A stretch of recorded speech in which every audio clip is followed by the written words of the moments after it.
सबकी खिदमत में आदाब अर्ज़ है।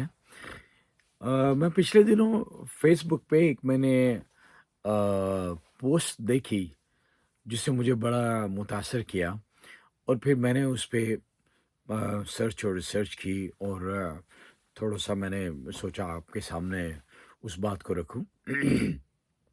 वो केबीसी के एक प्रोग्राम के बारे थी। आप जानते हैं केबीसी कौन बनेगा करोड़पति, ये अरसा 20 साल से सोनी टीवी पे प्रोग्राम चल रहा है और आप ये भी जानते हैं इस प्रोग्राम के जो होस्ट हैं वो बॉलीवुड के मशहूर तरीन अदाकार अमिताभ बच्चन साहब हैं जिनको बिग बी भी कहते हैं।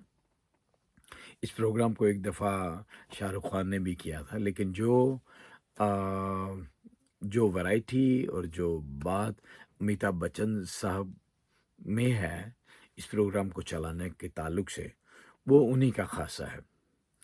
तो उनके प्रोग्राम में जो 17 अक्टूबर को 17th ऑफ अक्टूबर 2025 को एक प्रोग्राम हुआ था। उस प्रोग्राम में जहाँ बहुत से दूसरे लोग आए थे, वहीं एक डॉक्टर साहब आए, उनका नाम डॉक्टर नीरज सक्सेना था। वो जीआईएस यूनिवर्सिटी कोलकाता में प्रोफ़ेसर हैं, वहाँ चांसलर हैं और बहुत ज़हीन और पढ़े लिखे इंसान हैं, साइंस और टेक्नोलॉजी का जो मेन उनका फ़ील्ड है। और उन्होंने डॉक्टर अब्दुल कलाम के साथ काम किया है। आप जानते हैं जिन्होंने मुख्तलिफ इंडिया के बहुत वो अहम तरीन शख्सियात में से एक हैं और उनके साथ उन्होंने मिल के काम किया और वो कहते हैं कि डॉक्टर अब्दुल कलाम कहा करते थे कि अ, जिन लोगों का कोई एम नहीं है ना वो क्राइम है। To have no aim is crime and think big. तो वो कहते हैं डॉक्टर नीरज सक्सेना कहते हैं कि जब मैं पीएचडी कर रहा था तो मैं सिर्फ अपने बारे में सोचा करता था लेकिन डॉक्टर अब्दुल कलाम के साथ काम करते हुए मैंने सोचा कि मैंने सीखा कि दूसरों के लिए सोचो, अपने देश के लिए सोचो, देश के लिए जैसे मशीन बोलते हैं, देश के लिए सोचो। मैं क्यों ये बात कर रहा हूँ, मुझे बहुत खूबसूरत बात लगी कि प्रोग्राम चल रहा था। आप जानते हैं केबीसी का एक सिस्टम है कि पहले एक सवाल फिर दूसरा फिर तीसरा और ऐसे रकम भी बढ़ती जाती है, सवालात भी पेचीदा तरीन होते जाते हैं। एक मौका ऐसा है कि डॉक्टर नीरज सक्सेना 3 लाख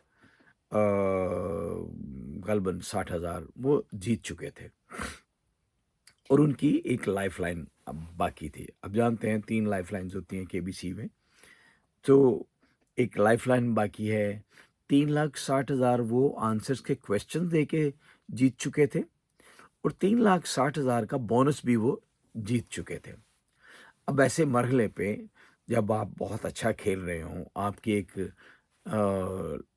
जो लाइफ़लाइन भी जीवित हो और हैरत की बात उस वक़्त हुई जब अमिताभ बच्चन ने अगला सवाल पूछना चाहा, तो उससे पहले ही डॉक्टर नीरज ने कहा जी मैं क्विट करना चाहता हूँ। आमतौर पे आप जानते हैं क्विट उस वक़्त करते हैं जब आपको किसी सवाल का जवाब ना आ रहा हो और आप अपनी रकम ना खोना चाहते हो तो आप कहते हैं मैं क्विट करता हूँ।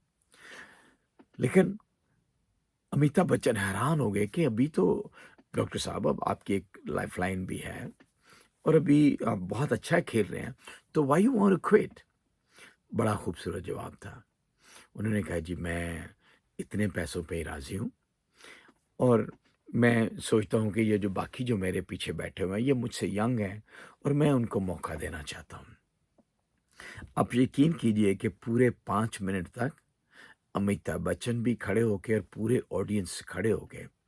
वो तालियाँ बजाते रहे डॉक्टर नीरज सक्सेना के लिए और अमिताभ बच्चन ने कहा कि पिछले 20 सालों से ये मैं प्रोग्राम कर रहा हूँ लेकिन ऐसा शख्स ज़िंदगी में कभी नहीं देखा कि जिसने दूसरों के लिए अपने आप को साइड पे कर दिया हो। जबकि चांसेस भी थे जीतने के, चांसेस थे ज़्यादा रकम कमाने के, लेकिन उसने दूसरों का ख़्याल किया और दूसरों के लिए अपनी जगह छोड़ दी। बहुत मुश्किल है आजकल के ज़माने में। शायद मैं होता, आप होते, शायद हम भी वो जगह नहीं छोड़ते। लेकिन सल्यूट है डॉक्टर नीरज सक्सेना को कि उन्होंने दूसरों के लिए अपनी जगह खाली कर दी। और मज़े की बात आपको बताऊं, उनके बाद जो लड़की आई रिजवानी, जो लड़की आई हॉट सीट पे जो बैठी, उसकी स्टोरी सुन के आंखों से आश्क रवां हो गए। विद द रीज़न, वो उसने अपनी स्टोरी बताई उस बच्ची ने कि वो 3 बहनें हैं और उसकी माँ के जब ये तीनों बेटियां हुई, तीसरी भी बेटी ही हुई, तो उसके बाप ने उसकी माँ को कहा या बेटियों को रख लो या मुझे रख लो, चूज़ कर लो, क्योंकि मैं तीनों बेटियों को मैं नहीं चाहता। माँ ज़ाहिर है बच्चों को कभी नहीं छोड़ सकती है। उसने कहा मैं बेटियों के साथ रहूँगी। बाप ने घर से निकाल दिया बच्चियों को भी, माँ को भी। और वो बेटी कहती है कि माँ 20-20 घंटे दिन में काम करती रही उनके लिए, और वो देखा करती थी। और फिर आहिस्ता-आहिस्ता उन्होंने एक छोटा-सा घर किराए पे लिया। एक वक़्त आया कि माँ ने अपने बचे-खुचे जो भी ज़ेवर थे उसके पास वो, और जो जमा पूँजी थी वो, एक डाउन पेमेंट करके एक छोटा-सा घर ले लिया। लेकिन वो भी घर का मालिक फ्रॉड निकला और घर भी गिर गया। वो लोग सड़क पर आ गए। मंदिरों में जाके वो खाना खाते थे, रोटी खाते थे और इस तरह की ज़िंदगी गुज़ारते रहे। और अब पिछले 5 साल से वो एक आश्रम में रहते हैं, शेल्टर हाउस में रहते हैं। तो मैं सोचता हूँ कि उस बच्ची की ये स्टोरी सुन के शायद पूरी दुनिया से कोई दर्द दिल रखने वाला शख्स उठे, या इंडिया से ही कोई दर्द दिल रखने वाला शख्स उठे और उस बच्ची को पनाह दे। दूसरी बात मैं सोचता हूँ कि अगर डॉक्टर नीरज सक्सेना ने अपनी वो जगह नहीं छोड़ी होती, तो उस बच्ची की स्टोरी किसी को भी पता नहीं चलती। माय डियर फ्रेंड्स, बड़ा मुश्किल होता है किसी दूसरे के लिए कुर्बानी देना, लेकिन कभी-कभी हमारी ये कुर्बानी ज़ाया नहीं जाती। और ये चीज़ हमें सिखाती है कि कनात पसंदी कितनी खूबसूरत बात है। दूसरों के लिए कुछ करना कितनी ज़बरदस्त बात है। मुझे याद आती है वो एक लाइन कि अपने लिए तो सभी जीते हैं इस जहां में, है ज़िंदगी का मकसद औरों के काम आना। आप जानते हैं डॉक्टर अल्लामा मोहम्मद इकबाल ने, जो बहुत बड़े शायर थे, उनकी एक नज़्म थी, गालिबन वो दूसरी, तीसरी या चौथी उर्दू की किताब में, वो एक बुलबुल और जुगनू के बारे होती है कि वो किसी दरख्त की शाख पे तनहा कोई परिंदा था उदास बैठा, राइट? वो खासी लंबी है, जो मुझे इस वक्त उसका मफहूम बस ज़हन में है कि वो एक चिड़िया या परिंदा परेशान थी कि रात हो गई, मैं घोंसले तक कैसे जाऊंगी। पास ही कोई जुगनू उसकी फरियाद सुन रहा था। तो जुगनू ने कहा फिक्र ना करो, मैं राह में रोशनी करूंगा, मैं आपके आगे आगे चलूंगा और आप मेरी रोशनी में पीछे पीछे चलना। कितनी खूबसूरत बात है, दूसरों के लिए जीना। आजकल के नफसा नफसी के आलम में बहुत मुश्किल है दूसरों के लिए सोचना, दूसरों के लिए जगह बनाना। कई बार हम अपनी जगह पे जमे रहते हैं, डटे रहते हैं, अटके रहते हैं, ये सोचे बिना कि शायद हमारे से बढ़कर टैलेंटेड कोई मौजूद है और उसको हमारी ज़रूरत है, और उसको ज़रूरत है कि दुनिया उसको जाने।